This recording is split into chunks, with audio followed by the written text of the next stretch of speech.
I expect to be meeting with President Xi sometime in the future, in the near term, and I don't think it's had any real consequence. Welcome back to America Decides. That was President Biden earlier today defending his comment at a fundraiser where he referred to China's President Xi as a dictator, just after Secretary of State Antony Blinken visited Beijing, comments that sparked a rebuke from the Chinese. And joining us now is Ambassador John Bolton, who served in the Trump administration as National Security Advisor and in George W. Bush's administration as the U.S. Ambassador to the United Nations, one of many posts he has had throughout his career. And you have paid close attention to foreign policy for decades now. Ambassador, what's your assessment of Secretary Blinken's recent trip to China and President Biden's recent comment that Xi is a dictator in his view? Well, I think there was a lot less to Blinken's visit than met the eye. I think it accomplished its main objectives. And I think, in a sense, when you go begging to talk to a foreign government, particularly one as authoritarian as China, that it gives the wrong impression, that we are the ones who are needy. We're the ones who need the conversation.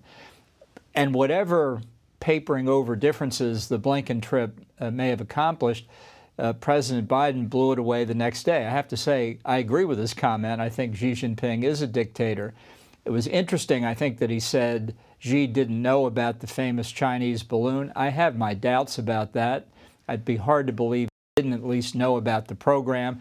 But in any event, the Chinese took offense at it. And there's something to be said here for Americans to understand. When people are so sensitive about these things and make such an issue out of it, they are exalting process over substance, and we shouldn't play that game.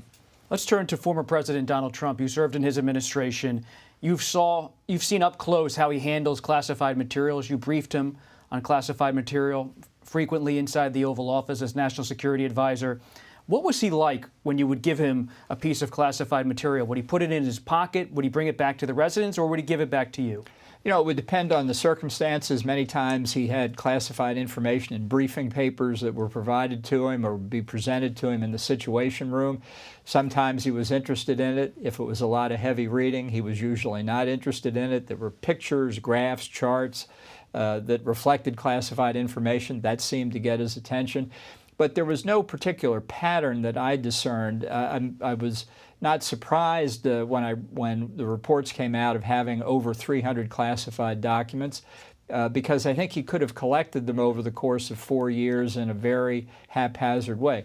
And there might have been more documents that we don't know about that were destroyed at some point.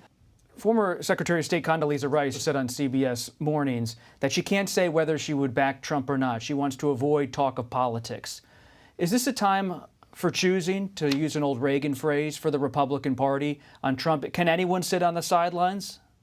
I think with the evidence of everything that's happened since he first entered the race for the 2016 nomination, that you have to make a choice. I would not vote for Trump in 2024. I didn't vote for him in 2020. I did in 2016. By the time I left the White House, I was convinced he was not fit to be president. I want to say this is not a question about his personality or some of his personal attributes. This is a question of somebody who didn't know much about the federal government when he entered the job, didn't know much more when he left, didn't care to know much, didn't appreciate the gravity of some of the issues he dealt with. COVID was a great tragedy for the United States. We could have faced far graver crises. Thank God we didn't. I think it's a danger for the United States if he gets a second term. Are you cooperating with the government in any way on the documents investigation as someone who had served alongside him and knows how he operates? I'm not. I've not been contacted by any of those investigators. What about the January 6th investigation? How seriously do you think that could be for Trump?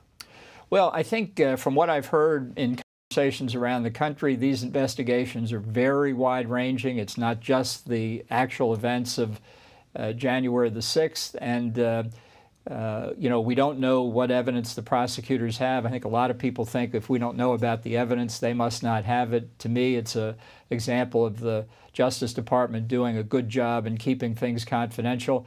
So on that basis, I don't think anybody can predict whether there's a potential prosecution there.